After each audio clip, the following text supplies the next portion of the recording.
여러분들 오늘 많이 들어오셨네요. 오늘 전 세계 경제나 여러분들이 한국 경제나 이런 걸 좀 오늘 크게 이렇게 살펴보시고 오랜만에 경제 강의 좀 들으시고 2부에서는 임준변 대표가 라이프 플랜을 하는 데 있어서 디테일하게 어떻게 재무 관리를 하는 게 좋겠는가 이런 것들에 대한 얘기를 할 거예요. 임준변 대표는 전에 LG그룹에 있었고 LG화학에도 있었고 그리고 LIG, 메트라이프, 그리고 하나생명의 지점장 하다가 지금 1인 기업하는 친구인데 이런 쪽으로 스페셜라이즈드가 잘 돼 있는 친구니까 얘기를 들으시도록 했어요. 저는 우선 매크로하게 이렇게 거시적인 측면에서 한국의 미래를 좀 보여드릴 필요가 있어. 여러분들 제일 궁금한 게 뭐예요? 앞으로 한국은 10년, 20년 후에 어떻게 될까? 이거 궁금하잖아요. 이게 왜 우리가 미래를 예측하는 게 중요하냐면은 우리가 미래의 예측에 따라서 그 미래가 선진국으로 가느냐, 중진국으로 그대로 있느냐, 후진국으로 백워드로 돌아가느냐에 따라서 우리의 그걸 준비하는 전략이 달라지거든. 모든 재테크도요, 후진국형 재테크가 있고, 개발도상국형 재테크가 있고, 중진국형 재테크가 있고, 선진국은 선진국에 가서의 재테크의 방법이 달라져요. 그래서 그게 잘못 따라가는 사람은 선진국에 갔는데도 후진국적 재테크를 하고 있다가 계속해서 돈을 잊어버리지. 아주 쉽게 말씀을 드리면 요즘에 부동산으로 돈을 벌겠다 이런 생각을 가지면 70년대 부동산으로 돈을 벌겠다는 사람보다는 훨씬 후진적인 생각을 갖고 있는 거예요. 우리나라 70년대나 이럴 때는 해마다 GDP 성장률이 10%, 12%만 이렇게 됐었거든. 그러니까 땅값이 계속 많이 오르죠. 그러니까 웬만한 데 사놓기만 하면 오른단 말이에요. 그러면 너무 좋잖아요. 근데 지금은 이제 경제 성장률이 3%가 안 돼. 또 금년에 기껏 해봐야 4%야. 이렇게 됐을 때는 부동산 시장이 옛날 같은 다시 좋은 시절이 다시 올 가능성은 거의 없다고 봐야 되는 거예요. 그럼 세계적으로는 다른 데도 그러냐? 그렇지 않죠. 예를 들면 디벨롭 칸트리가 있잖아. 뭐 태국이나 말레이시아나 또 최근에 중국 같은 데는 우리 1970년대에 그런 모습을 그대로 반영을 한단 말이에요.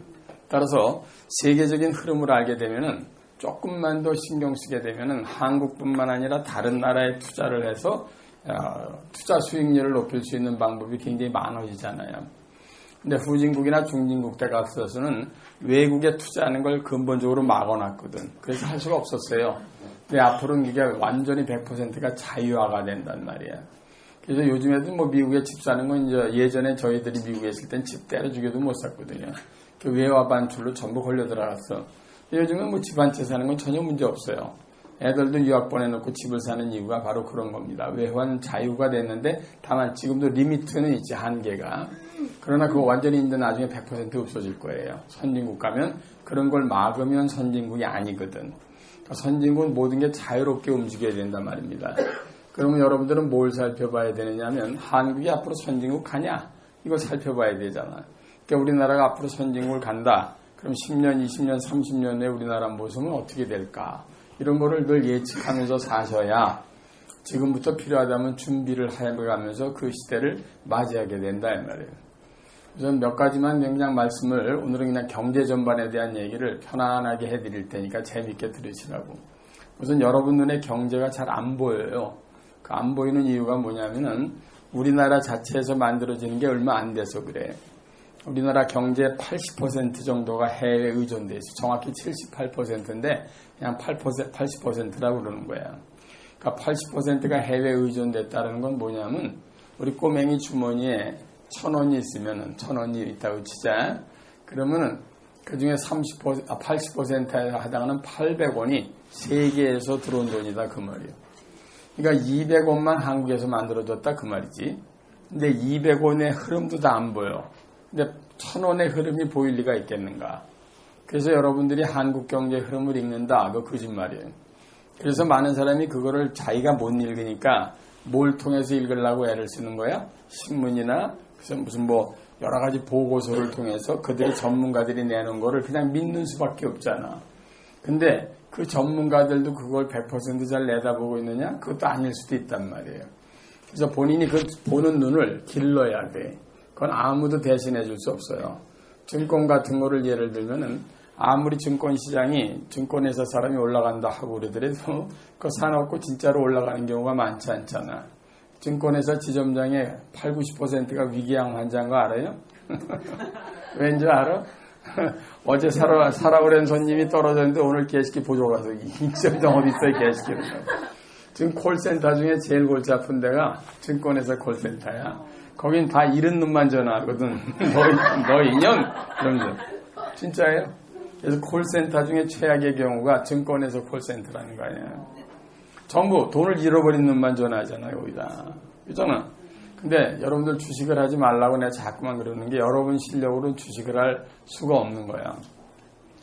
주식을 하려면은 해외 경제나 한국 경제 흐름을 어느 정도 알아야 되는데 그걸 알 수 있는 사람이 이 자리에 거의 없다는 거지. 그러니까 쉽게 내가 얘기를 하면 구구단을 못 외우는 놈이 자꾸만 인수분해 풀라고 대드는구나 똑같아. 구구는 그랬더니 64 뭐 이지라라면서 그냥 인수분해 왜 안 풀리지 그런단 말이야. 무슨 얘기냐면 여러분들은 오늘 그래서 내가 경제를 36년이나 한 사람이니까 내가 우선 경제 보는 시각 보는 거 그런 거를 좀 알려드리면서 여러분들의 그거를 레벨업 시켜주는 게 중요할 것 같아. 그 재무관리 이전에. 그 다음에 두 번째는 우리나라가 앞으로 선진국 가게 되면은 전부 선진국에 맞게끔 재무설계를 해야 되거든. 재무설계라는 게 뭐냐면은 예전 같으면은 한 50대 말까지 일을 하고 65세까지 살았으니까 괜찮아요. 그죠? 그냥 웬만큼 얹혔다 가면 돼. 농경시대가 얹히기가 제일 좋았어. 할아버지 할머니는 최소한 애를 보거나 무슨 뭐 호미질 하면서 애를 업고라도 있으니까. 근데 요즘 시대 같은 데는 전혀 도움이 안 돼요. 그런데 70세, 80세, 90세까지 살아야 된단 말이에요. 그죠? 그러니까 60세 전까지 번 돈 갖고는 때려 죽여도 90세까지 못 살아. 살긴 살아. 무슨 라면 매일 먹고 그럼 살겠지. 그건 사는 게 아니지. 졸리냐? 졸린가 봐. 이게 뭐냐면 오래 사는데 사람답게 살아야 되잖아. 이제 그냥 오늘 그거 얘기하자는 거예요. 그냥 무슨 라면이나 집어먹고 앉아있고 그냥 survive, 영어로 survive라고 그러지. 생존하는 게 아니라 좀 인간답게 즐기면서 enjoy life로 살자는 거잖아. 그럴래니까 젊어서부터 항상 돈을 여축을 해서 long term planning, 길게 플래닝 하지 않으면 안 된다 이 말이에요. 그래서 라이프 플랜이라고 그래 그거를. 그 라이프 플랜이란 단어가 요즘에 한국에 있는 거야. 전에는 없었어. 무슨 라이프 플랜이야. 그냥 대강 벌다가 그냥 65세에 가면 되는 거지. 무슨 라이프 플랜이냐고. 그냥 농경사에는 라이프 플랜이 없어. 내년에 다시 농사 지으면 되는 거니까. 근데 이게 전혀 사회가 바뀐단 말이에요. 선진국 가면은요, 대부분 전부 가족이 쪼개지잖아. 그죠? 그래서 많은 사람들이 오해한다? 전 미국 놈들은 버르장머리 없이 어른들 안 모시고 산다고. 걔네들은 모시고 살 수가 없어요, 사회 구조가. 그럼 얘네들은 옛날부터 그랬냐? 아니지. 옛날엔 다 같이 살았어. 보난자란 영화 기억하시나 몰라. 우리 옛날에 서부 개척시대 한 가족이 똘똘 뭉쳐서 이렇게 뭉쳐 살잖아요. 다 그렇게 살았어요. 왜 농경시대나 이럴 땐 그렇게 할 수밖에 없어. 근데 이제 사회가 발전하면서 산업사회가 되고 정보사회가 되면은 각자 살지 않으면 안 된단 말이에요. 인디비주얼리. 그러니까 자연스럽게 전부 가족이 흩어지게 돼 있는 거지. 걔네들이 효심이 없어서 그러는 게 아니다 이 말이야. 그러니까 라이프 스타일이 달라지잖아. 그러니까 라이프 스타일이 달라지니까 라이프 플랜이 달라져야 된다 이 말이에요. 그래서 거기에 맞게끔 지금부터 여러분들이 플래닝을 해야 된다. 이런 거를 오늘 두 번째 시간에 그래서 알려드리려고 그러는 거야. 아시겠죠? 여러 사람들이 많은 준비를 하잖아요. 그죠? 예. 자, 우선 오늘 제가 설명을 좀 드릴 테니까 보세요. 우선 세계 경제는 반드시 세계의 큰 흐름을 읽어야 돼. 그걸 못 읽으니까 맨날 남이 다리 벅벅 걸고 앉아있거든. 그죠? 근데 나 같은 경우에는 참 다행스럽게 경제 경영을 공부한 것도 있지만 미국에서 한 6년을 어린 시절에 있었던 게 굉장히 도움이 된 거야. 미국이 치면 이렇게 타워에 꼭대기에 있는 데 같은 데거든 거기가. 세계 정보가 일로 다 모여요. 맨하탄, 뉴욕 이런 데 있었단 말이야. 우리가 특히 미국에서도 뭐 저 시골에 있으면 별로 몰라. 근데 이제 맨하탄이나 이런 데 가면은 한국으로 치면 서울에 여의도 같은 데란 말이야. 금융가. 그런 데가 여기가 전 세계 정보가 다 모여요. 거기서 보면 제일 많이 보인다고 그렇게. 그런 걸 보는 연습을 했느냐 안 했느냐에 따라서 시각이 달라지는 거예요. 그런데 우리가 이 자리에 앉아서 그걸 보려고 그러면 안 보인다 이 말이야. 그렇죠? 그러나 우리 여기 어린 애들도 나중에 기회 되면은 이제 고등학교나 대학교 들어가면 자꾸 해외 여행 보내라 그러는 게 그런 거예요. 세계 속에 한국이 어떤 모습으로 얽혀 돌아가는지를 알아야 한국의 나중에 주인공이 되더라도 제대로 경영에 임할 수 있다 이 말이에요. 무슨 알겠죠? 어쨌든 간에 여기서 이렇게 볼 수 있는 기회가 내가 25살 때부터 있었던 건 늘 하늘에 감사한다고. 그러면서 세계를 많이 돌아다녔잖아요. 정말 많이 돌아다녔단 말이에요. 그렇게 다니면서 세상의 움직임을 많이 봤어. 정말 그거는 지금 생각하면은 어서 와. 죄송해야 될 길. 여기 더 전부 뽀뽀하고 들어갔는데 늦게 오네. 에? 더블로? 오케이. 좋았어. 그래서 세계를 많이 돌아다닐 때는 너무 힘들어서 사표를 몇 번 내려고 그러다 내가. 진짜로 힘들었어요. 내 1989년도에 최고 기록이 365일 중에 287일 해외에 있었다고. 집에서는 죽일 놈이지 뭐. 요즘엔 기업 많이 받는다니까 나가도 집까지 나가도 밤행겨 들어오니까.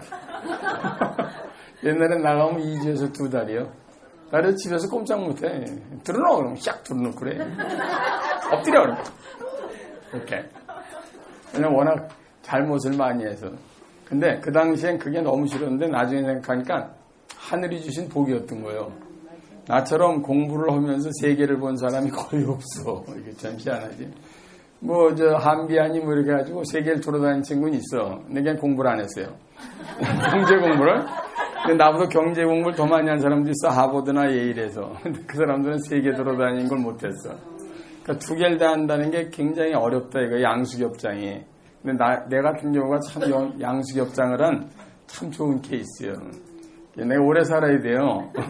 그렇지 않으면 이거 안에 들어온 게 이게 무슨 뭐 돈으로 바꿀 수 있는 게 아니걸라. 해외 출장비만 22억 5천만 원 썼으니까 전부 SK 돈이요. 많이 빨아먹었어요. 그 새끼들 그냥 쭉쭉. 우리 아들 내미도 거기 들어가서 빨아먹어. 그래서 SK텔레콤 다녀 이 새끼. 이 새끼 대를 물려서 빨아먹어. 쭉쭉. 어쨌든 간에 세계 경제를 내가 눈을 뜨기 시작한 거는 여기 때도 못 떴어. 미국에 있을 땐 어렸으니까. 어리다는 거는 여기로 그림을 옮기면은 63 빌딩이 있으면은 한 2층에서 세상을 내려다보는데 여기를 이렇게 통해서 내려다봤거든. 여기에 있는 사람이 이렇게 통해서 내려다보면 더 훨씬 많이 보잖아. 근데 난 그때 어린 나이가 이렇게 보니까 그래도 남들보단 많이 봤어도 못 봤어. 근데 세계를 막 돌아다니면서 내가 경제를 완전히 서머라이즈하고 그래도 쉽게 얘기하면 손바닥에 올리기 시작한 게 경제방송 하면서요. 경제방송을 1999년부터 10년, 8년 했거든요. 8년. 그때가 IMF 지난 지 그 다음이잖아. 그래서 경제방송을 KBS에서 만들고 제가 만든 방송을 맡으면서 8년을 했다고. 7시부터 9시까지 2시간씩을 한 거예요. 8년을. 365일. 그것도 아주 개 같은 직업이에요. 새벽 3시 반에 일어나요. 그래서 미국이나 유럽을 먼저 봐. 인터넷으로 다, 그 다음에 기계가 있어요. 로이타 이런 거 들어온 걸 보고, 그리고 방송국에 6시까지 가. 그래가지고 그 원고를 써놓고 이제 그 다음에 들어온 걸 보고, 그 다음에 모니터를 몇 개 딱 틀어놓고, 여기서 내 방송할 때 왔다 가는 사람도 있을 텐데, 방송국에. 왔다 가지 않았나? 구경도 그때 내 제자들 많이 시키러 방송에 들어왔는데. 스튜디오에 보면, 게 있어. 그래서 바로바로 CNN이나 이런 데서 뭐 새로 들어온 게 있으면 그 자리에서 바로 뉴스를 전달해야 되니까 생방송을 그렇게 해요. 그렇게 한 8년을 하다 보니까 나도 모르게 세계에 큰 돌아다녔던 게 옛날엔 조각조각이 있었는데 이게 맞춰지는 퍼즐 맞추기가 된 거야.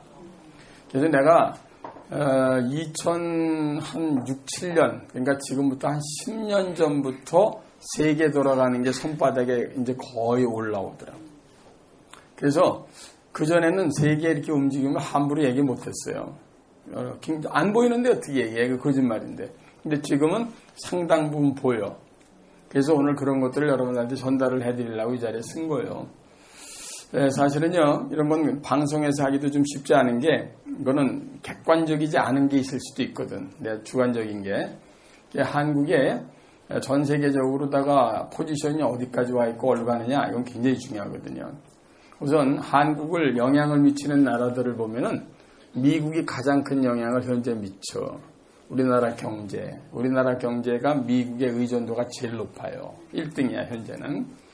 과거에 2등이 일본이었어. 근데 이번에 바뀌었어, 그게. 어디요? 중국으로. 그죠? 3등이 일본이고 4등이 EU야. EU는 거기 여러 나라 합친 거니까. 그러니까 영국, 독일 이런 것들을 개인적으로 하면 일본만 못하지. 그러니까 EU. 이렇게 이런 데가 이제 네 군데가 한국 경제 거의 80%를 차지해. 그리고 나머지들은 전부 잔챙이들이요. 아셨죠? 그러니까 여러분 주머니에 지금 말이에요. 여기 이제 고사장 주머니에 100만 원 있으면 27만 원이 미국 쏜 돈이고 15만 원이 중국 쏜 돈이야. 그 정도로 중국이 커지고 있다 이 말이야. 굉장히 커지고 있어. 작년에 우리나라 총 수출액의 약 25%가 중국으로 갔어. 그래서 전 세계 지금 첫 번째 엔진이 그게 여러분이 반드시 아셔야 되는 엔진이 미국이야. 그래서 미국이라는 엔진이 전 세계를 돌리는 자동차로 치면 엔진이라고. 그래서 반드시 젊으실 때부터 미국을 이해하도록 애를 써야 돼. 이건 찬미반미가 아니에요. 찬미반미하고 전혀 다른 거예요. 지피지기해야 백전불태예요. 그러니까 미국을 모르면 세계를 모르는 거야. 세계가 모르면 80%가 세계에 의존되는 한국이 보여 안 보여? 안 보인다고. 그래서 세계 경제를 읽기 가장 처음에 미국을 읽기 시작해야 된다 그 말이에요. 아시겠죠? 미국은 대단한 나라입니다. 뭐 제가 아침마당 같은 데서도 그리지만 여기 잠깐만 그려놔야도 이해가 되니까 살짝 그릴게. 스케치를 좀 해놓고 뭐 여기 여러분 잘 아시는 점 북미 남미라고 쳐.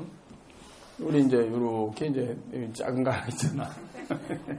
네? 야 이거 저거 이거 어디 뚝 달려지고 이게 뭐 서울 부산까지 420km밖에 안 되냐. 1100km. 70%가 산속에 아무것도 없다.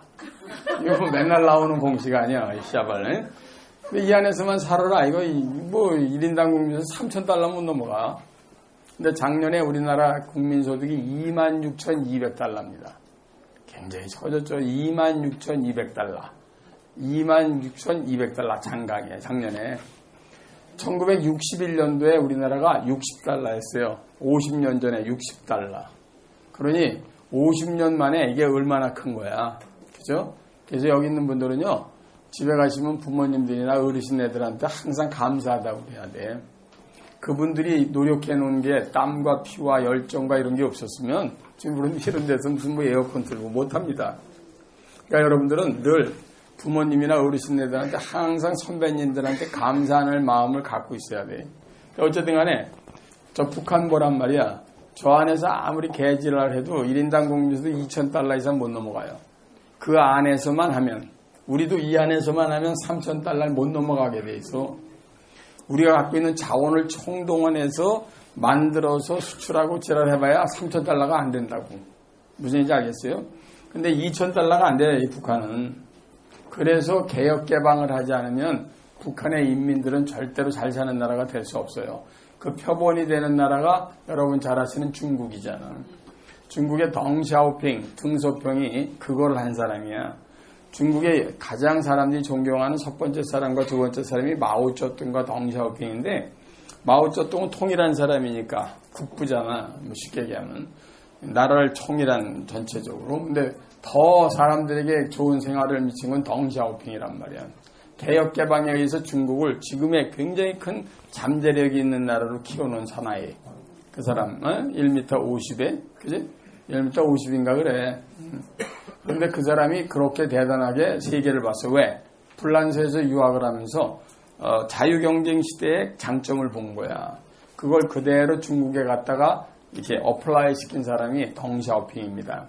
어쨌든 간에 이게 이제 뭐 잘 아시는 뭐 이런 거잖아요. 이렇게 해서 영국, 여기 일본. 나올 때마다 욕 먹지만 여기서도 욕을 할까? 개새끼 말이야 이거. 근데 나 요즘에 젊은 사람들 자꾸만 이거 빨리 가라앉았으면 좋겠다 그러는데 안 돼. 이거 안 돼.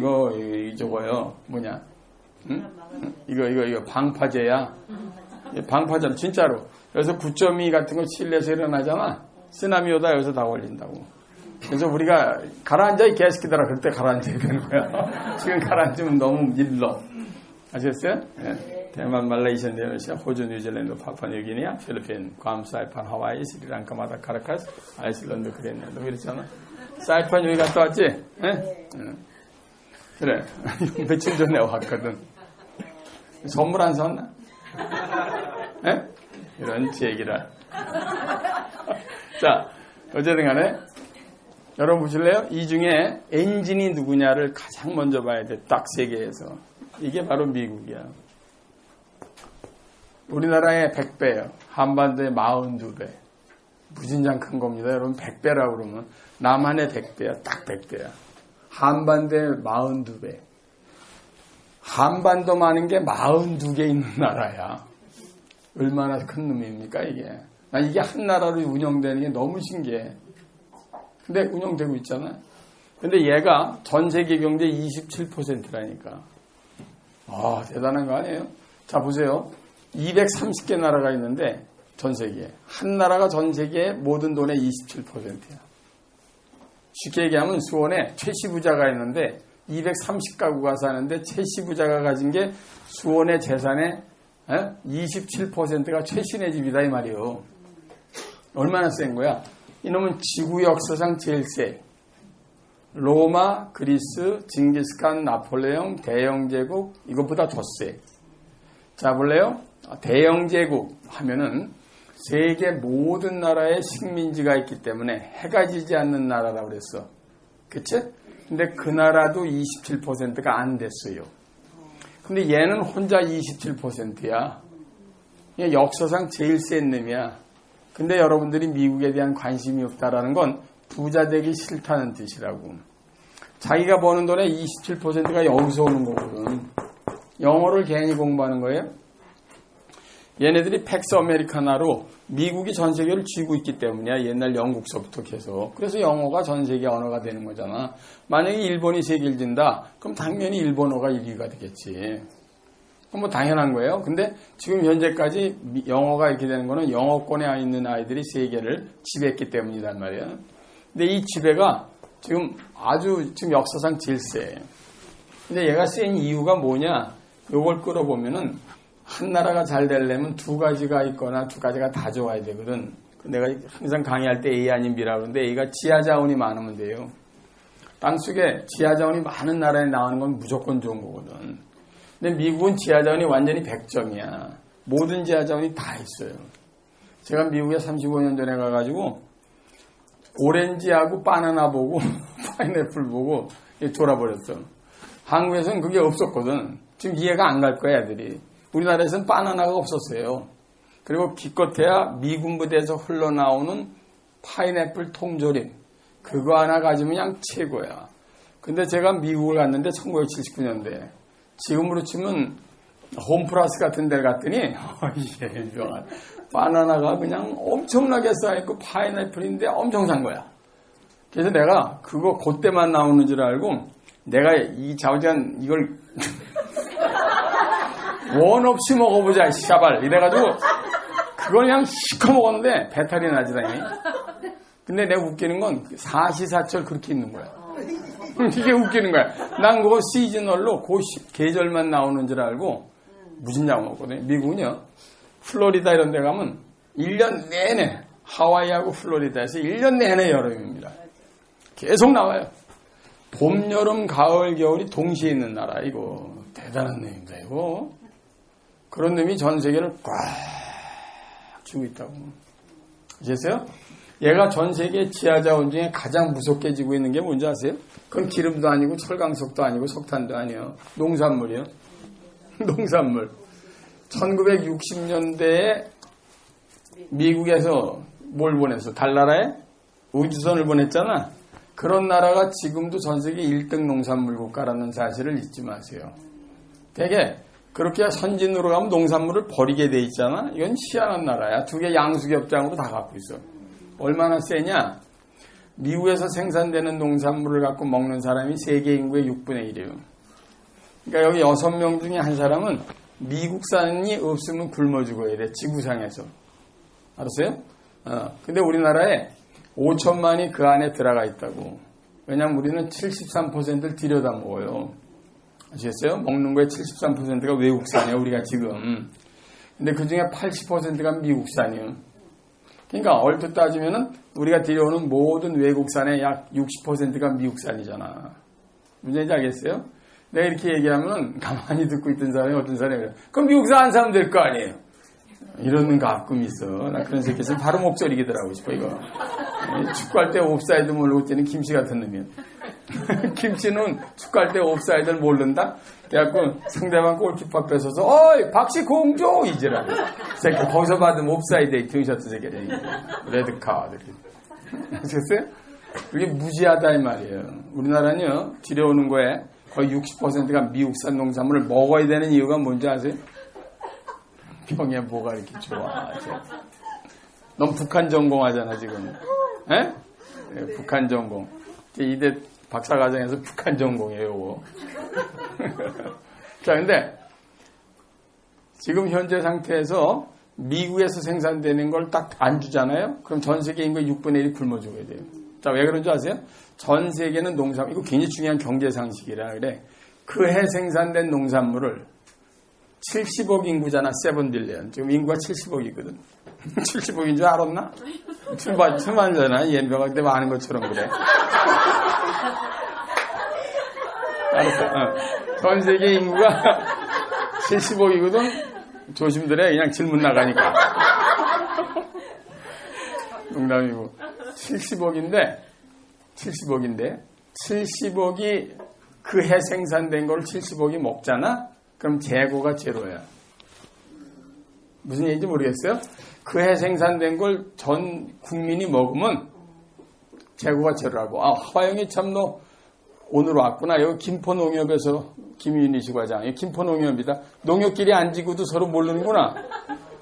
여기 이화영 과장은 저쪽에 어디냐 너. 청양농협 과장이고 여긴 김포 과장이야. 서로 연병을 그럼 카바레 가서도 싸우겠다. 서로 몰라갖고 2년 전년. 인사해. 서로. 반갑지? 좀 반갑나. 그래서 전 세계 모든 농산물의 6분의 1이 미국에서 생산이 돼요. 이건 무서운 겁니다. 근데 더 이상 공장에처럼 더 생산할 수가 없어요. 우리 학교 다닐 때는 유명한 경제학자가 이렇게 얘기해서 인구는 기하급수적으로 늘고 농산물 생산은 산술급수적으로, 즉 2 곱하기 2는 4 이렇게 했고 저거는 3 곱하기 3은 9 해가지고 막 기하급수적으로 는단 말이야. 9 곱하기 9는 81 이렇게. 그런데 그러기 때문에 다음 세대가 되면 인구의 상당 부분이 굶어 죽을 것이다. 이렇게 늘 학교 다닐 때 배웠어요. 근데 지금 그렇게 굶어 죽는 사람은 없어. 왜?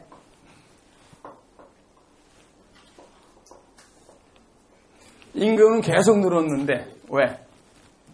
왜 그런 것 같아? 윤선이 왜? 나 안 쳐다본다고 안 시키는 게 아니야.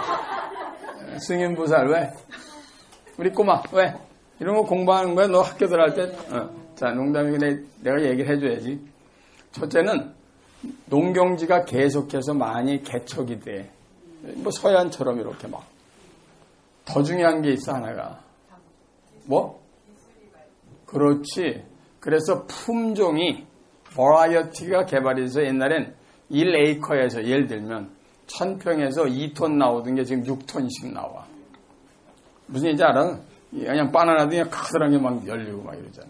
그러니까 그래서 먹는 것들이 공급은 되는데 그래도 오버스플라이. 공급이 오버가 안 돼. 그래서 이게 가장 큰 문제예요.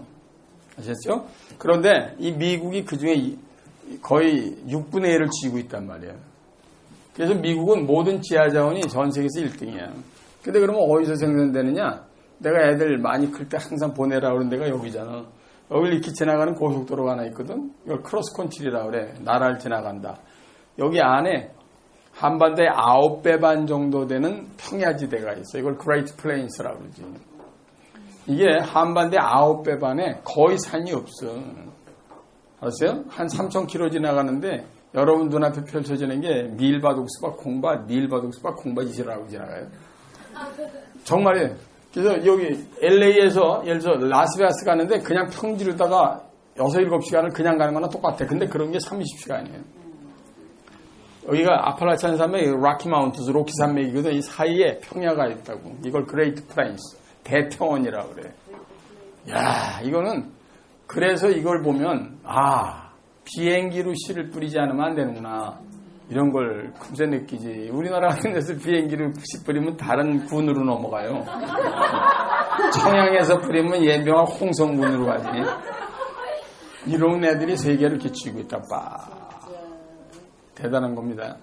다음에 기름 같은 거를 내가 예를 들어 드릴게요. 기름에 대한 상식도 좀 많은 분들이 잘 모르시니까. 오일 말이에요. 우리 보면 옛날 자이언트란 영화 있잖아. 거기서 기름 개발하는 거 거기 애들이 제일 먼저 하잖아. 근데 전 세계 기름이 대개 중동에서 나오는 걸로 알고 있다고. 여기서 많이 나오긴 해. 중동에서 나오는 기름이 제일 싸구려요. 이걸 중동산 두바이유라고 그래. 두바이에서 거래된다 해가지고. 두 번째가 북해산 브렌트유가 있어요. 브렌트. 이거 두 번째로 다 중진류가 나와. 근데 제일 비싼 게 어디냐면 서부 텍사스 중진류야. 그러니까 전 세계에서 제일 좋은 원유도 여기 있어. 알았어요? 근데 얘네들은 알래스카에 엄청난 원유가 있다고. 근데 다 리서치는 끝내놓고 안 꺼내. 이거부터 빨아먹어. 요거. 중동. 얘네들을 어떻게 빨아먹냐면 이 중동 석유 개발권의 거의 30% 이상이 미국 회사예요. 무슨 얘기 알겠어요? 그러니까 결국에 미국과는 마찬가지란 말이에요. 그러니까 얘네들은 미국이 없으면 처음에 개발을 못했어. 지금도 우리나라가 우리 자체가 개발이 안 되니까 미국 회사 끌어들여서 자꾸만 저쪽에 이 강구 탐색하잖아. 그 기술이 첨단이거든. 그러니까 이놈들이 그걸 다 해놓고 그걸 얘네들한테 내가 그럼 30% 먹을 테니 개발하자 해서 전부 개발권의 30% 이상이 미국 거라니까. 그리고 이거부터 파먹고 앉아있어. 니네들 거부터 먹자. 가만히 있어봐. 빨아줄 테니까. 무슨 쭉쭉. 그리고 맨 나중에 이거 먹으려고. 뭔지 아시겠어요? 대단한 놈들이. 그러니까 이런 식으로 미국이 전 세계에 주요 자원을 꽉 쥐고 있는 거야. 그러니까 우리나라는 있는 자원이 없는데 미국은 없는 자원이 없어요. 다 있다 이거야. 개 같으지. 개 같은 비교예요. 근데 할 수 없어. 그런 나란히 어떡하냔 말이야. 두 번째는 얘네들 B. 인적 자원이 이렇게 좋단 말이에요. 이건 교육의 효과지 지금까지. 200년 동안 교육을 잘 시켰거든. 정확히 1774년에 독립을 했으니까 250년. 교육을 참 잘 시켰거든. 그러니까 전 세계 좋은 대학교 100개를 많으면 30개 대학이 미국 대학이에요. 네? 예, 여러분 아시는 웬만한 대학교 하버드, 예일, 스탠퍼드, 무슨 뉴욕 대학, 시카고, 무슨 UCLA, 버클리, 무슨 브라운 대학, 락펠러, 펜실바니아 이 전부 미국 대학이거든. 그런 데서 1년에 수만 명의 인재를 쭉쭉 밀어낸다고. 이게 미국이에요. 이놈이 그래서 전 세계 27%를 돌리고 있어. 난 많은 사람들한테 이 다음에 돈과 시간의 여유가 되면 제일 먼저 어느 나라를 보여주는 게 좋겠습니까? 라고 나한테 자문을 오면 무조건 여기 보세요. 이번에 프레네에서 미국 간다며. 그거 다 할 수 있으면 무조건 가야 되는 게. 가서 엔진을 봐야 돼. 그래, 큰 나라는 이렇게 크구나. 저놈들하고 우리가 싸우려면 뭘 갖고 싸워야 되는가 하는 거를 단숨에 깨달을 수 있다 이 말이야. 지난번에 우리 박현대 과장 LG에 박현대 과장도 내가 남미 갈 때 존 F 케네디 들려서 간다고 그러길래 거기서 몇 시간 있냐 그랬더니 5시간인가? 그때 있다고 그러길래 그러면 택시를 빌려서 맨하탄을 나갔다 왔다가 가라 그랬어. 마침 뉴욕을 지나가길래 미국을 봐야 돼. 미국을 보면 하고 탄식이 절로 나와. 제가 30몇 년 전에 밤에 밤에 존 F 케네디 공항을 도착을 하는데 그땐 우리나라 대한항공이 낮에 다니는 게 없었어요. 국력이 없는 거는 맨 그냥 새벽에 도착한다고. 내리는데 똥 내리는데 맨하탄이 불바다야. 거기 이래군 아무 소리를 못해. 무슨 얘기인지 아시겠어요? 우리가 지금 이렇게 생각하는 이런 야경이 아니라니까. 그냥 그게 그 한 나라의 엄청난 힘이야. 이게 엠파이어 아니야, 제국. 옛날에 일반 사람이 로마 제국을 봤을 때 그랬을 거야. 아마 그 시대에는. 얘 지금 그런 놈이잖아요, 이게. 어쨌든 이놈을 반드시 아셔야 돼. 얘가 1번이야. 그래서 이놈이 전 세계를 꽉 쥐고 있는 거예요. 그래서 미국이 그래서 1등이다 이 말이야. 근데 얘한테 두 번째 굉장히 맞짱을 뜨다 나가 떨어진 놈이 그러면서도 여러분이 신경을 써야 될 나라가 지금 러시아라고. 여기서부터 여기까지 기찻길이 있는 놈이고. 이건 절대로 타지 말라고 내가 그러잖아. 난 230시간 동안 기차 속에 있어봤어요. 10박 11일. 아무것도 볼 거 없어. 그냥 가는 게요. 이건 처절한 자기하고의 끝없는 싸움이다. 이거. 11,000km니까 서울, 부산 25번이야. 알았어요? 내가 오늘도 좀 전에 여기 오기 전에 건화라고 유명한 그 엔지니어링 회사에 승진자들 한 150명인데 강의했는데 오늘 사장 짓길래 사장한테 승진자 중에 올해 일 잘하는 사람 있으면 4명씩 여길 보내고 일 못하는 새끼 4명은 여길 보내라고 해서 신상 필벌의 법칙에 의해서 멀긴 잘 갔더라 이 개사원들한테. 얼마나 걸립니까? 230시간 걸릴 수 있게 10박 11일.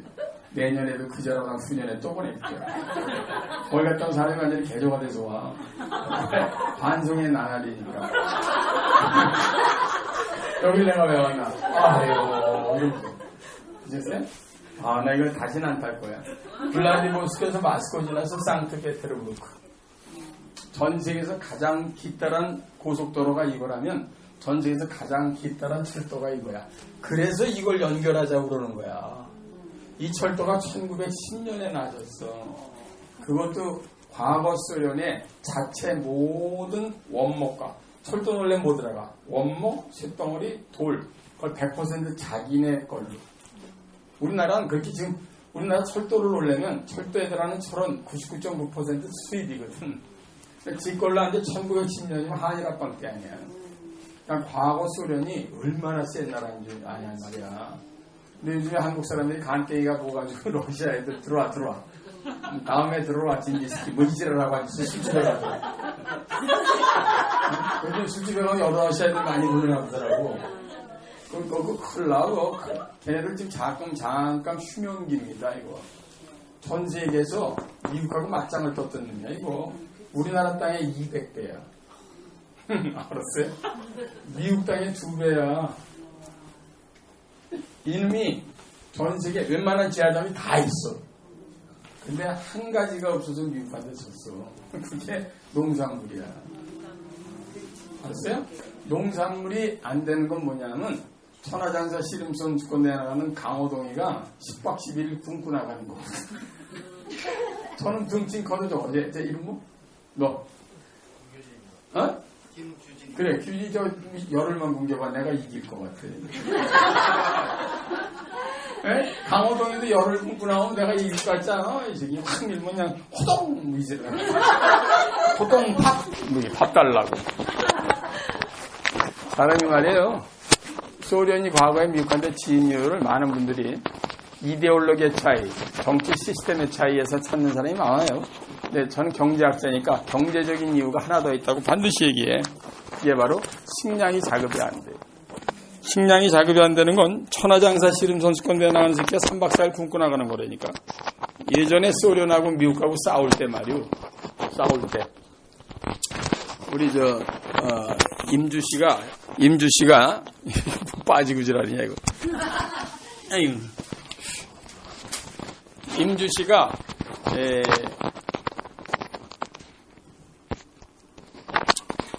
이거 좀 여기다 그냥 임주 씨가 만약에 미국이야. 이거 벌어져서 안 돼. 그 다음 내가 소련이야. 둘이 싸우잖아? 옛날에 미국과 소련이 싸우고 있는데 소련이 가끔씩 아주 자주는 아니래도 타임 투 타임 영어로 미국에 가서 식량을 들여다 먹었어. 무슨 얘기인지 알아요? 반드시 들여다 먹어야 돼. 그러니까 임주 씨가 미국이 내가 소련이야. 싸우다가 가서 저녁은 주는 기요? 이지라고 앉아서 이게 싸움이 되겠나? 저녁은 주는 기요? 뭐 이지라고. 무슨 얘기인지 알겠어요? 실제로 그래. 그래서 나가 떨어진 거예요, 소련이. 지금 러시아는요, 나보로 얘기하면 모든 경영경제학적인 상식을 동원했을 때 미국한테 맞짱을 못 둬요. 언제까지? Until, 영어로 하면 until food sufficiency. 그러니까 모든 이 식량이 자급이 완성될 때까지. 근데 그거는 현재 과학으로는 impossible해. 그래서 소련은 미국한테 맞짱을 당분간 못 듭니다. 계속 굶고 나가야 되니까. 아시겠죠? 그러나 어쨌든 그래서 얘가 밑으로 가라앉았어. 두 번째로다가 사실은 얘를 제끼고 올라온 놈이 일본이거든. 최근까지 전 세계에서 2등이 일본이잖아. 일본은 무지막지하게 강한 놈이에요. 요거 만만치 않은 놈입니다. 내가 일부러 뭐 개시키 그러는데 얄미워서 그러는 거야. 1945년도에 독립했잖아. 망했잖아. 그로부터 35년 만인 1980년도에 전 세계 2등으로 기어올라왔어요. 대단한 겁니다. 35년 만에 2등. 그냥 나는 일본이야. 와다쿠시와 니폰 됐어. 이제라도 나타난 거예요.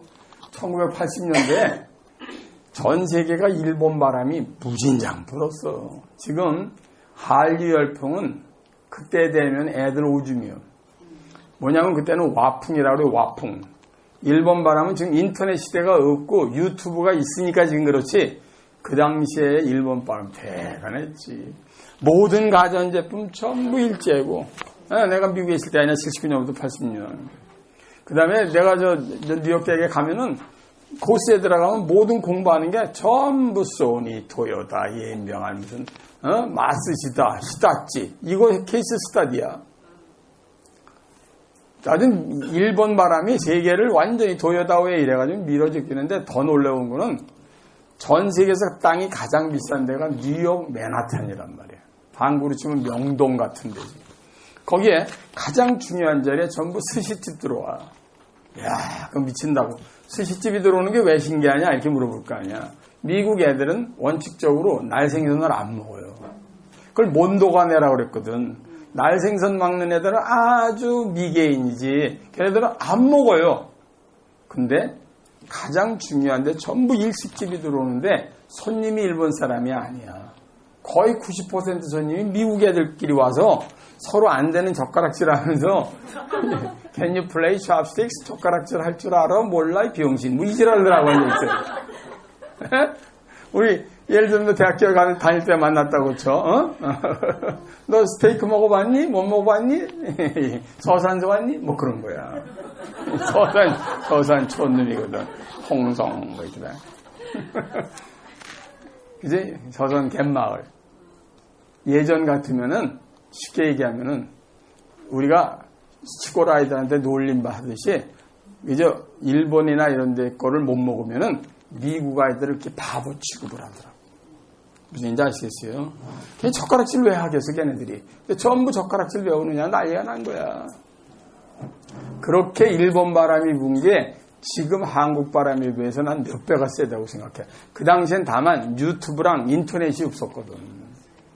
그 시대에 지금 지난번에 유튜브에 가장 인기가 있었던 우리 가수 누구냐, 걔? 싸인가. 걔보다 훨씬 먼저 빌보드 차트에 올라갔던 일본 사람이 하나 있어. 그게 80년대야. 일본 바람 불 때. 알았어요? 그 당시엔 유튜브도 없었어. 인터넷도 없어. 난 이름도 유해지 못하겠는데 그 사람이 아시아 사람으로는 제일 먼저 빌보드 차트에 지난번 우리 싸이가 올라간 것처럼 먼저 올라간 놈이 하나 더 있어요. 그 정도로 센 놈이야, 이놈이. 근데 이놈이 미국의 몇 %나 되느냐? 요걸 좀 알려드리면 되잖아요. 1등인 미국이, 그죠? 전 세계 27%잖아.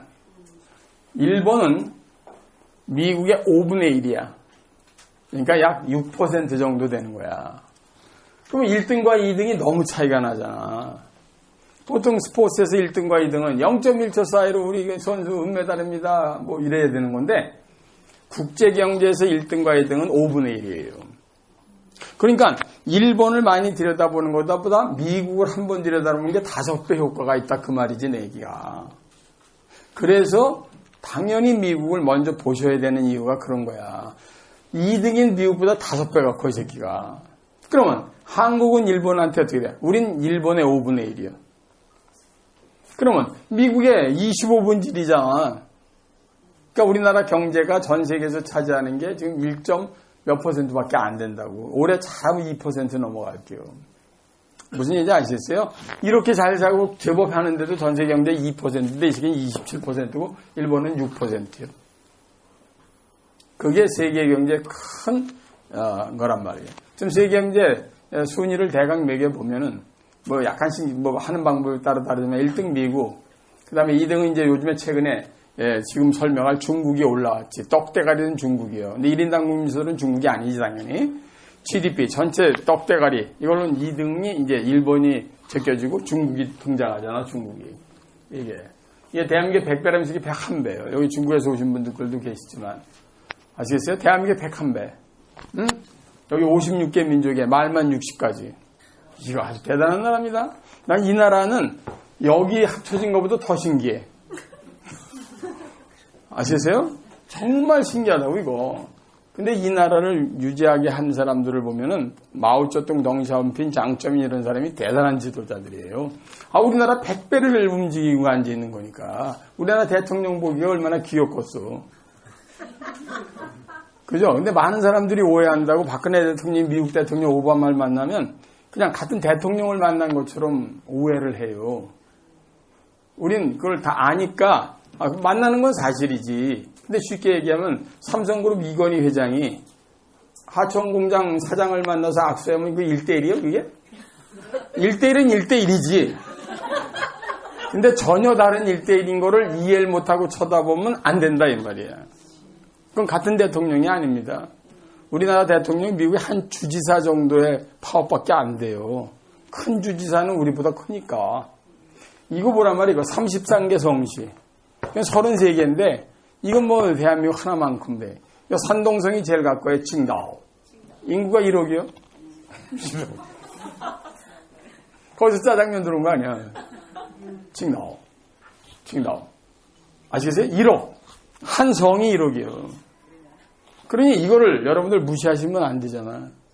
그래서 내가 많은 사람들한테 여행 가는 순서를 1번을 여길 가고 2번을 가게 되면 중국을 가라 그래, 앞으로는. 반드시 중국을 봐야 돼. 두 번째 엔진이니까. 아시겠어요? 예. 그리고 나서 시간이 되면 그 다음에 일본을 가야지. 그리고 이제 유럽에 가서 독일, 영국, 이런 나라, 프랑스, 이런 나라를 봐야 세계 큰 나라를 다 보는 거죠. 아시겠죠? 그러면 이제 EU 같은 놈들은 뭐냐? 궁금하실 거예요.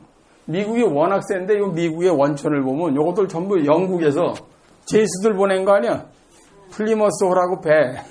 우리 학교 갈 때 맨날 했잖아. 플리머스 호를 뉴 잉글랜드라고 여기로 이렇게 갖다 세워가지고 여기서부터 이게 인디언들 죽이면서 들어간 거거든. 그러니까 결국은 쟤네들의 원천 요소가 뭐냐면 전부 제수들이에요. 사실은.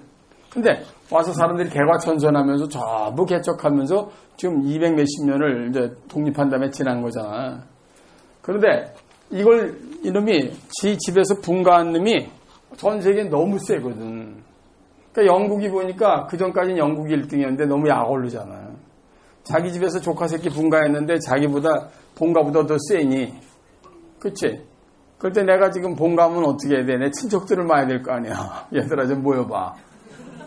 이게 EU요. 알았어요?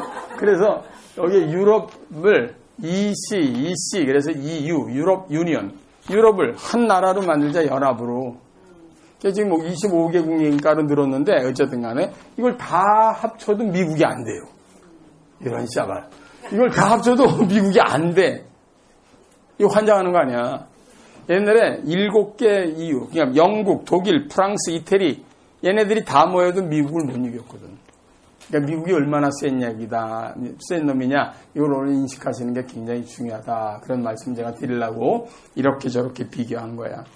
그래서 앞으로 엔진은 미국이었는데 정말 재밌는 게 이제 그 엔진이 서양에서 동양으로 넘어오기 시작했다는 사실에 주목하셔라 이 말이야.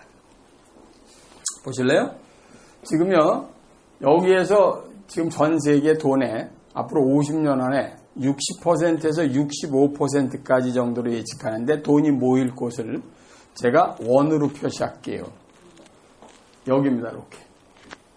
전 세계 돈의 60%에서 65%가 이 안에 모여. 자, 몇 나라를 제가 읊겠습니다. 중국, 한국, 일본, 싱가포르, 대만, 그 다음에 인도, 말레이시아, 인도네시아, 태국 이런 나라가 전 세계 돈의 65%를 쥐게 돼요. 아시겠어요?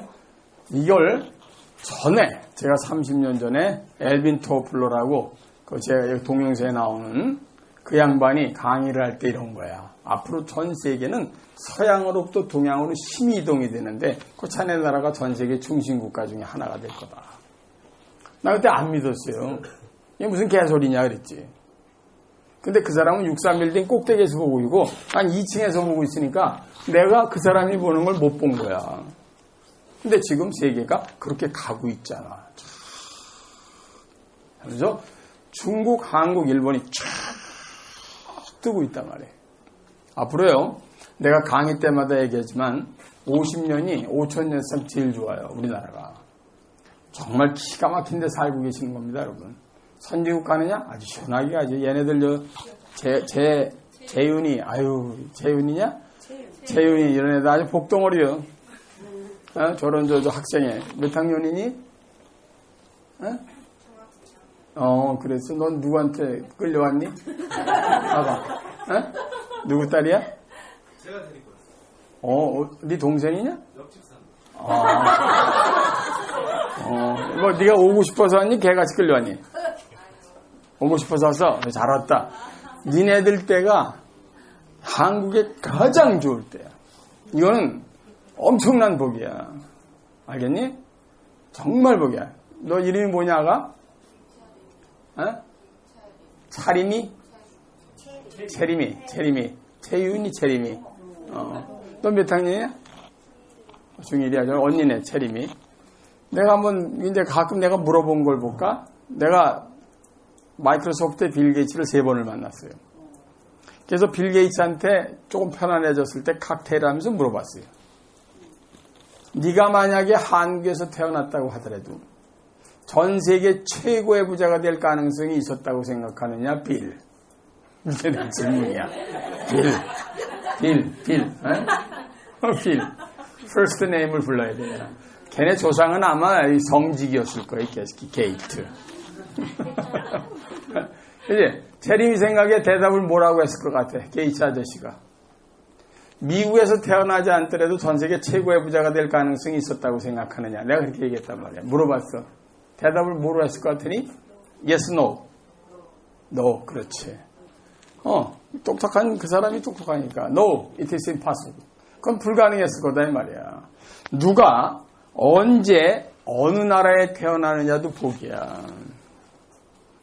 무슨 얘기인지 알겠니, 체리마? 마이크로소프트 빌 게이츠 아저씨가 아프리카 코트디부아르에 태어났다고 생각해봐라. 지금 창 들고 다녀야 돼, 노루잡으로. 야호! 뭐 이지라면서. 무슨 윈도우 XP가 어딨니? 그래, 안 그래? 너희들이 만약에 아프리카 코트디부아르에서 태어났다고 생각해봐라. 근데 너희 시대가 한국이 가장 좋을 때니까. 이거 복 받은 애들 아니야. 여러분 집에 계시는 자제분들 정말 기가 막힌 애들이니까 오늘 들어가시면 걔네들한테 합장하고 절하세요. 니네들만 믿어보자. 네 애빈 대강 틀린 것 같지 않니? 뭐 이러면서 말이에요. 집안 좀 일으켜봐라. 아셨어요? 얘네들 진짜 세계적인 인물이 쭉쭉 나오니까. 근데 괜히 하는 소리가 아니잖아. 자, 우리 어린아이들이 알아듣기 쉽게 할게요. 지금 전 세계 우리가 22등이다. 우리가 현 세계 22등이야. 체리마 채우나 22등일 때 유엔 사무총장이 나왔어. 우리가 전 세계 5등까지 갈 거야. 20년 안에. 그러면 대한민국의 외무부 장관 출신은 유엔 소음총장이나 총회의장은 자다가도 일어나서 하는 거야. 한번 하시죠. 그럼 귀찮아요. 걔네 저기 소말리아 애들 시키세요. 무슨 얘기인지 알겠죠? 동네에서도 왜 한번 하시죠. 그러면 전에 이게 처음에 이게 완장 맬 땐 좋잖아. 근데 좀 많이 하고 귀찮지 그러면 안 하잖아. 대시켜요 이러면서. 그럼 똑같은 거야. 앞으로 우리나라는요 세계적인 인물이 쭉쭉 나와. 1인당 국민소득 3만 달러가 넘어가면서 노벨상이 나오거든. 드디어 나올 때라니까. 아시겠어요? 그러니까 자제분들 중에 과학도가 되고 싶은 아이들은 노벨상을 슈팅하더라도 돼. 옛날에는 한국에서 태어나가지고 무슨 공과대학에 아무 있어도 노벨상은 꿈나라예요. 관계없는 거예요. 무슨 얘기인지 아시겠죠? 될 수가 없었다고. 근데 지금 공부하는 애들은 돼. 참 묘한데 태어난 거지, 재리마, 그지? 공부 열심히 해야 돼, 어떻게 되는 게요? 그래서 열심히 해야 되는 거예요. 이걸 에스컬레이팅 피나미논이라고 그래. 에스컬레이터를 타면 자기도 모르게 신분이 상승된다, 이 말이야. 대한민국 전체가 전 세계 5대 강국으로 가거든. 20년 안에. 알았어요? 예, 그럼 언제 선진국 가느냐? 2017년, 3년 후에, 우린 선진국에 들어갑니다. 3만 달러. 3년 남았어요? 아시겠습니까? 선진국에 들어간 나라가 230개 나라 중에 20나라인데 우리가 22등이야. 두 나라만 지키면 되거든? 그게 약 3년이면 제껴. 우린 선진국 국민이야. 근데 의식이 바뀌어야 되는 문제는 있지만 어쨌든 달러로는 그래. 두 번째 2025년을 늘 주목하라 그래 내가. 그럼 11년 더 하면 되잖아. 그지? 재훈이 재열임이 나이에다 11을 더 해. 그러면 우리나라는 전 세계에 7대 강국 안에 들어가. 전체 22등인데 7대 강국. 자, 그러면 7대 강국 안에 들어가. 그 다음에 다른 것까지 다 얘기하고 아직 2035년, 좀 더 21년 후가 되면 우리나라는 전 세계 5대 강국 안에 들어가. 5대 강국. 아시겠지? 네. 내가 이렇게 얘기를 했더니 지난번에 저 아침마당에도 한번 그렇고 저 한국경제TV에서 나가서 내가 특강을 했더니 어떤 놈이 글을 썼더라고. 이영공 교수님 강의는 너무 재밌는데 국수주의자 같은데 답글에 댓글을 달아서 개시켜 난 국수보다 빵을 좋아한다.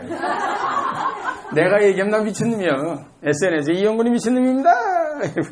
저 청량리 아직 정신병원 있나요? 그리고 다니 용인이 더 가까운가? 뭐 이러면서. 내가 얘기하는 게 아니고 세계적인 미래학자들이 얘기하는 거예요. 존 나이스미트, 엘빈 토플러, 폴 케네디. 세계적인 미래학에서 나온 거 더하기 제가 36년 뛰어다닌 걸 갖고 KBS, MBC, SBS, MBN, 한국경제TV, 채널A, 조선TV 다 나가서 강의해도 하나도 악플 안 다는 거예요. 어떻게 하세요? 네. 오직 하면 JP 모건 스탠리, 여러분 잘 아시는 골드만삭스는 대한민국이 2등까지 갈 거라고 햇소리하고 앉아있잖아. 그럼 믿지 마세요. 지금들이 한국에다 투자를 많이 한 것 같아요. 자꾸 한국을 들쑤시는 것 같다 이 말이야. 에? 윤선보살도 졸립다. 아미타불. 사진 찍고 왔나? 오케이? 무슨 얘기인지 아시겠죠? 그래서 우리나라는 전체적으로 이렇게 흘러가는 걸 볼 땐 선진국 무조건 가. 자, 그럼 아까 얘기로 돌아갈게요. 오늘 재무 관리니까. 그럼 선진국 가는 얘기는 들었잖아. 왜 가느냐? 궁금해할 것 같아서 첫 번째가 대한민국에 중국이 뛰면서 엄청난 영향을 미치거든.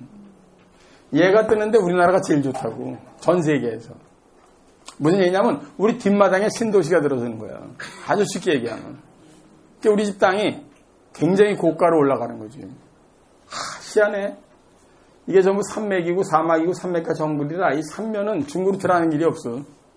전 세계에서 중국으로 들어가는 유일한 길이 여기다. 근데 마카오, 홍콩, 대만은 지 땅이고 아닌데 이게 딱 한반도 앞바다예요. 너무 신기해. 그걸 당군 할아버지가 보고 5,000년 전에 꽂은 거예요. 기다려봐 이 새끼들아 이러고. 5,000년만 기다려봐라. 5,000년. 인내심을 요구했어. 나 옛날에 당군 되게 미워했어. 이 쌍놈의 당군 이 넓은 땅덩어리 중에 왜 하필 여기다 깃발을 꽂냐 이 말이야. 아무것도 없는 땅에다. 그죠? 그리고 애꿎은 꼼새끼들에다 무슨 마늘하고 술 참외 규지라 했냐고. 그게 싫었다니까. 근데 세계를 돌아다니고 보니까 이게 알바끼요 이게 딱. 드디어 또 앞으로 50년 정말로 기가 막힌 나라입니다. 그래서 세계 미래학자들이나 투자자들이 딱 모이면은 전 세계 지도를 펴놓고 탑 5 투자하고 싶은 5개국 안에 한국은 반드시 들어가. 무슨 얘기인지 아시겠어요? 왜? 가장 비전이 있는 나라로 판단이 돼서 그러는 거예요. 내가 얘기하는 게 아니란 말이에요. 이거 굉장히 중요한 겁니다. 여러분이 선진국 간다 하는 얘기 한 거 아니야. 그죠? 근데 중국이 뜨면서 한국을 팍 밀어제끼는 게 5년에서 7년이야. 기가 막힌 뒷바람이야. 그 다음에 하나 더 있다 그랬잖아, 내가 항상. 이거 인터넷 혁명. 이거. 그럼 만들기 미국서 만들었는데 우리나라가 제일 잘하잖아. 너무 신기한 거라니까, 이거. 만들기 미국에서 나온 겁니다. 근데 이걸 우리나라가 제일 잘하는 이유가 뭐예요, 글쎄. 손가락에 민감도가 갖고 게임하는 거거든, 이거. 손가락에 민감도가 우리나라가 1등이라는 건 내가 계속 얘기하잖아. 젓가락질 하는 사람이 나이프 앤 포크로 스테이크 잘라먹는 사람보다 30%가 민감하다. 젓가락질 하는 사람은 메디컬 저널에 따르면 87개 신경세포가 움직이는데, 나이프 앤 포크는 27개밖에 신경세포가 움직이지 않는다. 굉장히 센시티비가 높은 거죠. 그런데 전 세계에서 젓가락질을 하는 나라가 20개가 넘는데 우리나라 빼고 전부 나무 젓가락질을 한다. 우리만 유독 새 젓가락질을 한다. 새도 안 나오는 나라에서. 그런 얘기를 내가 하잖아. 이것도 너무 신기해. 근데 이게 말이에요. 소셜 커뮤니케이션 케이퍼빌리티 아니냐 말이에요. 사회 소통 능력이 1등이지 이거. 미국 애들 나중에 만나게 되면요. 밥 먹다 걔네들 기절시키는 방법이 있다. 혜리나. 7살짜리 꼬마 데려다 서재꼬락 갖고 콩잡 안 집어먹는 거죠. 얘네들이 워러 매직이지라래. 워러 매직 마술이다. 걔네들 못하거든. 정말에. 그럼 미국 애들하고 이걸 하면서 말이죠. 우리나라 사람들이 굉장히 빨라서 인터넷이 우리나라에서 가장 꽃을 피잖아요. 신기한 일입니다.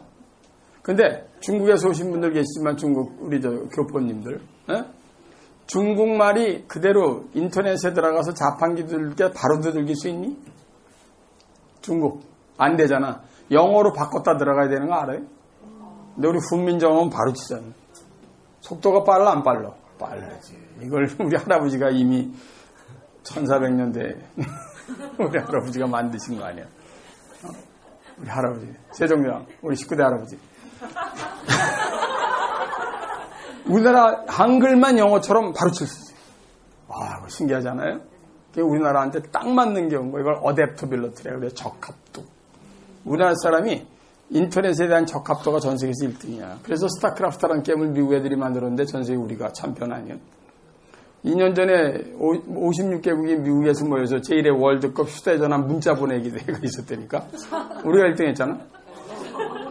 작년에 독일에서 마감된 월드 스킬스 챔피언십 세계 기능 올림픽 대회에서 우리가 18번째 종합 우승했잖아. 그게 우연의 일치냔 말이에요. 아닙니다. 우리나라가 제일 잘 맞아요. 그죠? 이상하게 축구는 잘 못하는데 잘 안 맞는데 잘 안 맞아서 그래.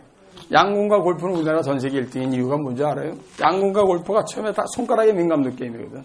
골프 쳐보신 분들 있나? 이거 완전히 손가락에 민감도예요. 센시티비티. 두 번째는 집중력 게임이거든. 근데 동양 사람이 서양 사람도 집중력이 15%가 높다는 사실을 아시냐고. 서양 아이들하고 우리하고 눈싸움 하잖아. 이게 우리가 100% 이길 수 있어요.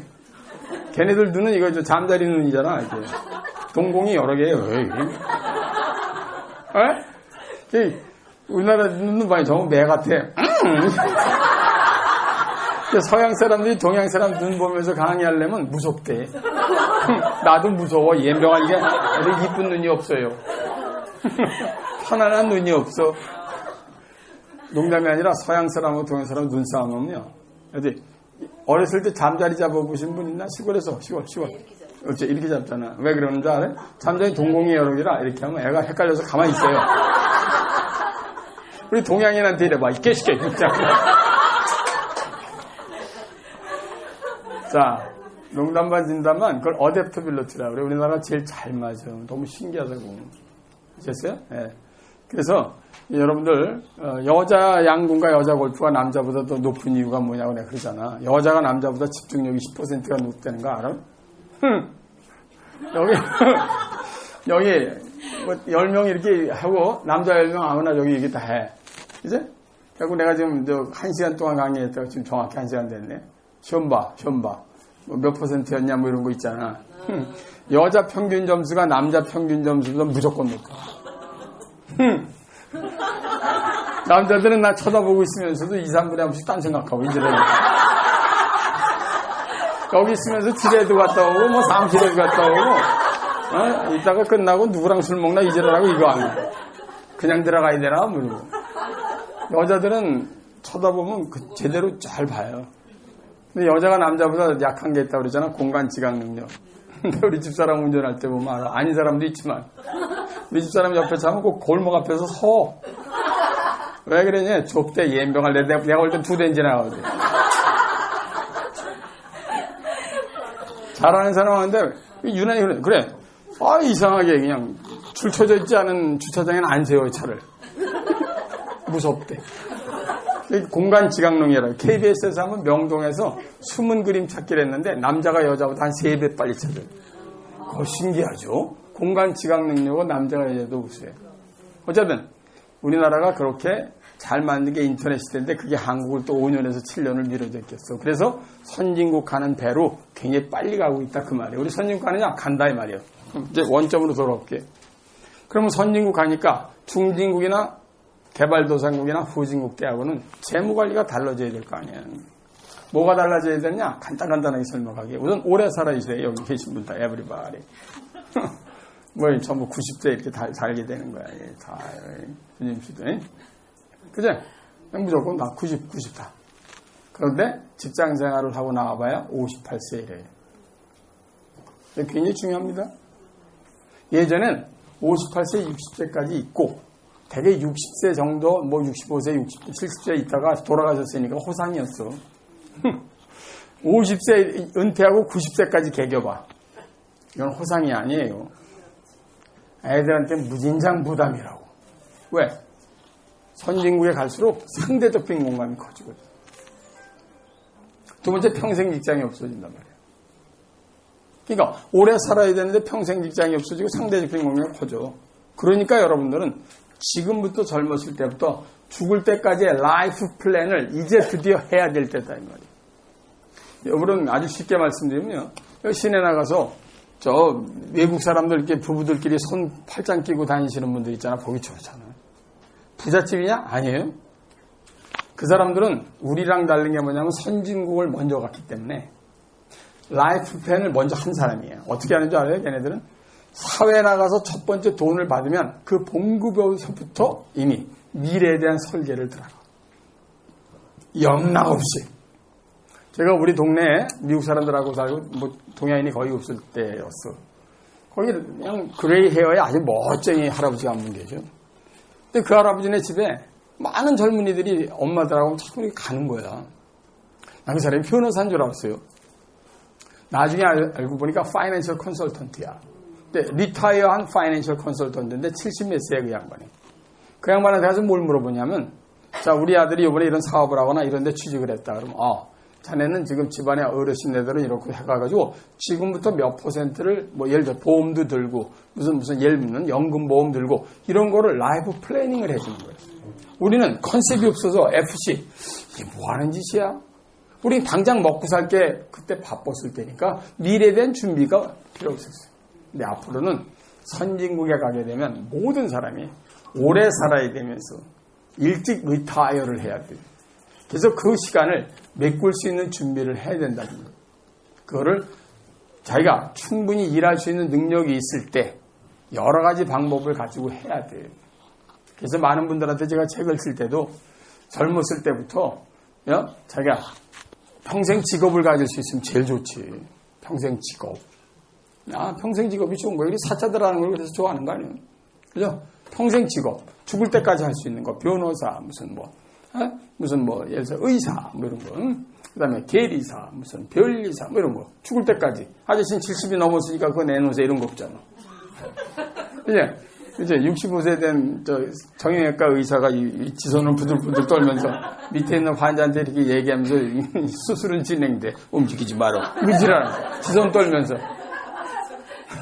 그래도 라이선스는 안 뺏겨. 그게 평생 직업이야. 그런 거 있으시면 해. 지금이라도 안 늦었으니까. 근데 그런 게 없어. 그러면 미래를 준비해야 된다. 이제 그럼 미래를 준비할 수 있는 방법이 뭐가 있느냐? 이런 것들에 대해서 이제 여러 사람들이 얘기를 하는 거 아니야. 그래서 보험이라는 것도 옛날엔 그냥 생명보험 뭐 이런 것만 생각했잖아. 우리 때는 생명보험하고 교육보험밖에 없었어, 학교 다닐 때. 그래서 교육보험 드는 놈이 어디서 정신과 치료를 강력히 권고합니다. 그래서 교육보험 드는 놈이 어디서. 근데 이제 라이프 플랜을 해야 되거든. 그래서 요즘에 내가 여기도 뭐 FC 출신도 있고 FC도 있지만 난 그런 사람이 이제 스페셜라이즈 된 전문직인 거야. 그래서 상대방들이 갖고 있는 모든 거를 막아주고 거기에 맞게끔 플래닝을 해줘야 되거든. 그 사람 나중에 벙 떠가지고 나중에 저쪽에 무슨 뭐 파고다공원 가가지고 이상한 짓더라고 그래요. 파고다공원 5,000원이래. 뭐 있어요. 제지인 알나? 파고다공원 할아버지를 가봤지. 할아버지들 많지. 그래. 그거 다 모인다고. 할 일이 없었어. 근데 진짜 나중에 그레이 헤어가 되더라도 부부지간에 전 세계도 여행하고 뭔가 가꿀 수 있고 그러게끔 지금부터 플래닝을 해야 된다 이 말이야. 그래서 오늘 그거를 얘기하기 위해서 내가 임 대표한테 라이프 플랜에 대한 얘기를 해라. 나는 지금 라이프 플랜의 필요성에 대한 얘기를 하는 것뿐이야. 좀 매크로하게. 아시겠죠? 앞으로는 상대적 빈곤감이 굉장히 커져요. 상대적 빈곤감이 절대적 빈곤감보다 괴로움이 훨씬 큰 거야. 그죠? 내가 농담삼아 늘 얘기하는 여자들 제일 좋아하는 게 무슨 명품 핸드백이잖아. 그거 혼자 사는 산에 혼자 사는데 그거 주면 그거 즐겁게 들고 다니겠어? 거기다 도라지 캐면서 루이비통 도라지 미친년이지 어디 개나리도 루이비통 개나리 무슨 그지? 근데 요즘에 시내 나오면 그거 반드시 들고 싶잖아. 안 그래? 근데 앞으로 더 하다고. 남자들도 자동차 이런 데 되게 민감하다니까. 동창회 가서 좋은 차 타고 왔잖아. 너 2년만 기다려. 계속 나보다 한 단계 위에 차를 타야 내가 차 가져와서 이 코를 하는데 나보다 공부도 못한 새끼가 저걸 타고 왔어. 이렇게. 2년 동안 빡세게 벌어서 갔어. 영철이 어딨어, 이 새끼. 요트 타러 갔다. 요트. 그걸 상대적 빈곤감의 시대다. 그 시대에 우리가 지금 들어주고 있단 말이에요. 굉장히 심각한 얘기하는데 웃네. 그러니까 준비되지 않은 사람은 굉장히 상대적 빈곤감 때문에 괴로워서 자살률이 높아져. 이혼율이 높아지고. 그래서 우울증 환자율이 높아지는 거야. 후진국에는 우울증 없어요. 우울할 시간이 어디서 콩밤매로 나가야 되는데. 예면으로 나가자 이래야 되는데 무슨 우울할 시간이 어딨어. 그죠? 우울할 시간이 없어. 근데 이 선진국 가면 우울해. 그죠? 스님들도, 난 그 스님들도 난 절에 난 불교 신자지만 테레비 쳐버려야 된다고 생각해. 거의 맨 야한 거 나오고 케이블 TV에 목탁시다. 헷갈려가지고. 그죠? 도라미탑을 관도라 보살, 이지라고 하는. 근데 그게 사람이 그렇게 되게 돼 있어요. 그래서 선진국 가면 자살률이 높아지고 부부가 자꾸만 싸워. 싸우는 거에 들어가면 95% 이상이 전부 돈 문제야. 돈 많아봐 안 싸워. 서로 너그러워져. 먹고 와 이 새끼야. 나도 먹으러 갈게. 그죠? 돈이야 결국은. 그래서 여러분들 재무설계를 잘 하셔야 됩니다. 근데 재무설계는 과거처럼 부동산이 앞으로 선진국, 이게 중요한 건 이제 마지막이에요. 선진국으로 가면 부동산이 줄어들어. 우리나라는 최근 통계에는 모든 사람의 재산의 90% 가까이가 부동산에 집중되어 있어요. 이거 후진국형이에요. 이게 이제 점점 어디로 가는 줄 알아요? 유가증권 쪽으로 가. 채권, 증권, 그 다음에 현금, 이런 데로 투자를 하면서 다양화시켜. 그 다음에 보험, 이런 데로. 선진국 같은 데면 보험을 잘 활용을 하면 나중에 애들한테 세금 안 물리면서 재산을 물려주기도 하는 방법들도 나오고 그래서 그런 것들을 많이 연구하지. 그래서 선진국 가면은 부동산 투자보다는 다양하게 해야 돼. 옛날에 케인즈라고 정제학의 대가가 이렇게 얘기해서 투자의 3분법이라고 해서 세 가지를 반드시 갖고 있도록 해라.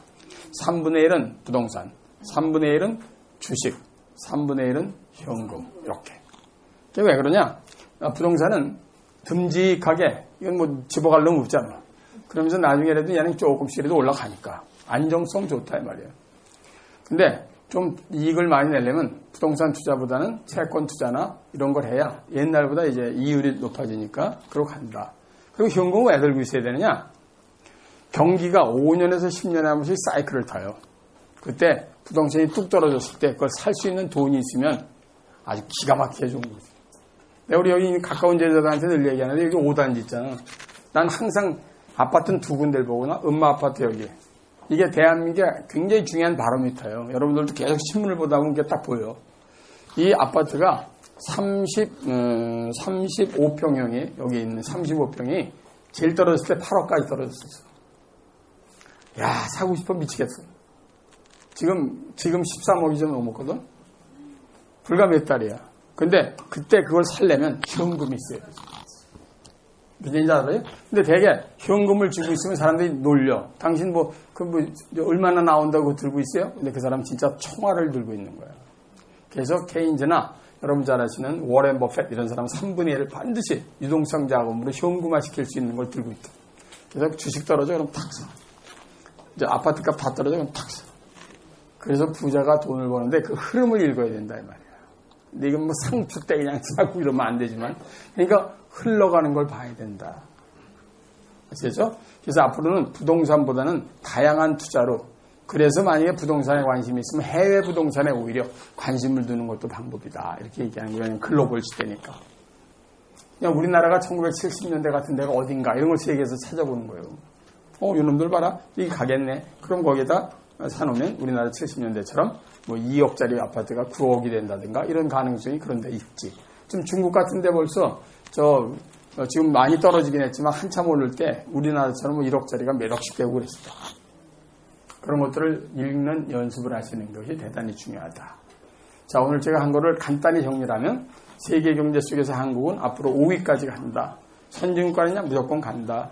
그러니까 선진국형 사고를 갖고 해야 되는데 오래 살아야 되는데 평생 직장은 없어지고 상대적 빈곤이 커지는 시대니까 지금부터 미래를 준비해야 된다. 그걸 현재 버는 걸로 준비를 하든지 사이드 잡이나 무슨 더블 잡을 갖든지 항상 해서 죽을 때까지 평생 직업화시키는 작업을 해야 돼. 그렇지 않으면 나중에 굉장히 쓸쓸해져. 이건 내가 아주 그냥 선진국에서 쓸쓸한 사람들이 길에 나와서 들어오는 건 후진국 때보다 훨씬 비참해.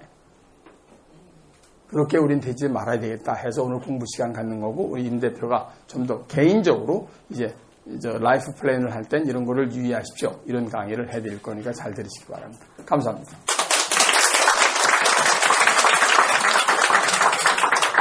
네, 여러분 잘 들으셨죠? 저희의 인생 재구성을 어떻게 해야 되는지 방향성을 정말 내비게이터 역할로 잘 짚어주신 이영건 박사님께 다시 한번 뜨거운 박수 드리겠습니다. 고맙습니다.